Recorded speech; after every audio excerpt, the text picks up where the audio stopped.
देश विदेश की सच्ची खबर सच के साथ। आप देख रहे हैं नेशनल इंडिया न्यूज।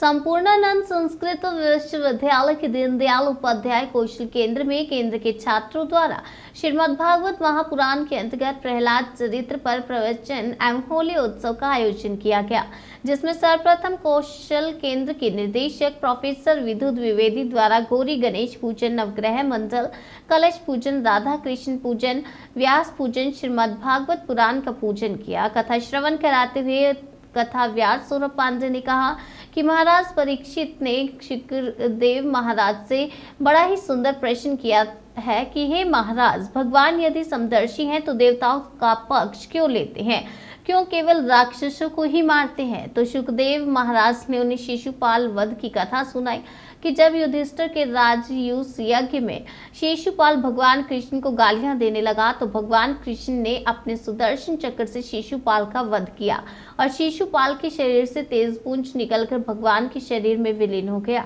इस प्रकार सुखदेव कहते हैं कि जिस भाव से भगवान को भजता है उसे भगवान भी उसी भाव से भेजते हैं। वास्तव में भगवान समदर्शी ही हैं। पुण्य प्रशिक्षित सुखदेव से पूछा कि भगवान ने प्रहलाद पर कैसे अनुग्रह किया।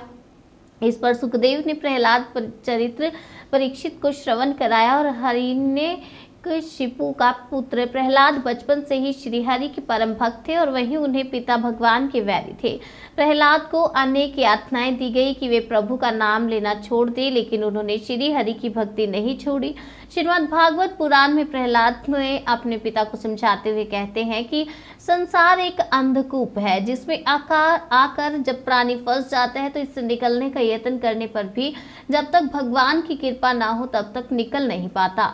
इस पर वह क्रोधित हो गया और अनेक यातनाएं देते हुए अपनी बहन होलिका को आदेश दिया कि वह प्रहलाद को लेकर अग्नि में प्रवेश करे। होलिका को वरदान दिया था कि वह अग्नि में नहीं जलेगी, लेकिन प्रभु की कृपा से प्रहलाद बच गए। होलिका जलकर राख हो गई। जब वह राख ठंडी हुई तो प्रहलाद के मित्र उसी राख को एक दूसरे के ऊपर डालने लगे और तभी से होली का त्योहार आरंभ हुआ। अंत में जब प्रहलाद अपने पिता से कहते हैं कि प्रभु तो हर कण-कण में है, तो हिरण्यकशिपु पास के खंबे पर गदा से प्रहार करते हुए कहते हैं कि यदि तेरा भगवान इस खंबे में है तो दिखाई दे। उसी समय भगवान अपने भक्त की रक्षा के लिए नरसिंह के रूप में खंबे से प्रकट होते हैं। हिरण्यकशिपु को दिए गए ब्रह्मांड के वरदान की वह न दिन में न रात में मरे, न धरती पर, न आकाश में, न अस्त्र से, न शस्त्र से, न सृष्टि से बने किसी भी प्राणी या पशु पक्षी द्वारा मारा जाए, 12 महीनों में किसी माह में ना मरे। इन सभी वरदानों की रक्षा करते हुए भगवान नरसिंह ने उसे चौखट पर अपनी गोद में रखकर अधिक मास में और अपने नाखूनों से उसका उदर चीर कर हिरण्यकशिपु का वध किया और ब्रह्मा, शिव, नारद, देवी लक्ष्मी ने भगवान की स्तुति की और अंत में प्रहलाद ने भगवान की स्तुति की। इस प्रकार एक आयाताई राक्षस हिरण्यकशिपु के अत्याचार से भगवान ने न केवल प्रहलाद की अपितु संसार की रक्षा की। कथा के पश्चात हवन आरती और फिर होली उत्सव के अंतर्गत होली गीत प्रस्तुत किए गए और छात्राओं द्वारा यहाँ पर प्रस्तुति भी दी गई और साथ ही कार्यक्रम विश्वविद्यालय के कुलपति ने भी व्यास पूजन व छात्रों को आशीर्वाद दिया। छोड़ दीजिए। पर्चा दे दीजिए। मैं प्रोफेसर विधु द्विवेदी संपूर्णानंद संस्कृत विश्वविद्यालय विज्ञान विभागाध्यक्षा हूँ।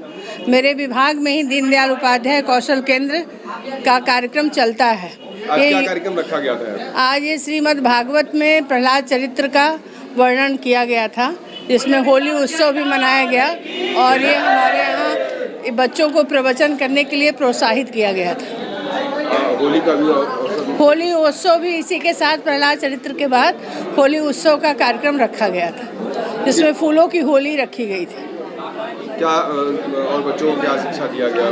बच्चे प्रवचन करने के लिए बाहर जाते हैं तो उनको प्रोत्साहन दिया गया कि वे अपने मंच पे जब बैठें तो कैसे प्रवचन करें और कैसे लोगों को आकर्षित अपनी तरफ करें, जिससे पब्लिक जो है उनके कार्यक्रम में भाग ले। जी मैडम।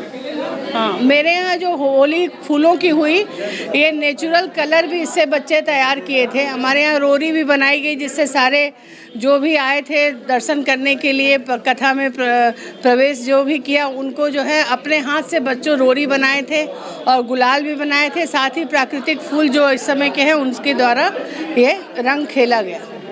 क्या ये प्रेरणा भी दिया गया कि हाँ, बच्चों को हर्बल प्रेरित हमेशा कार्यक्रम कराए जाते हैं और हमेशा कुछ न कुछ बनवाए जाते हैं।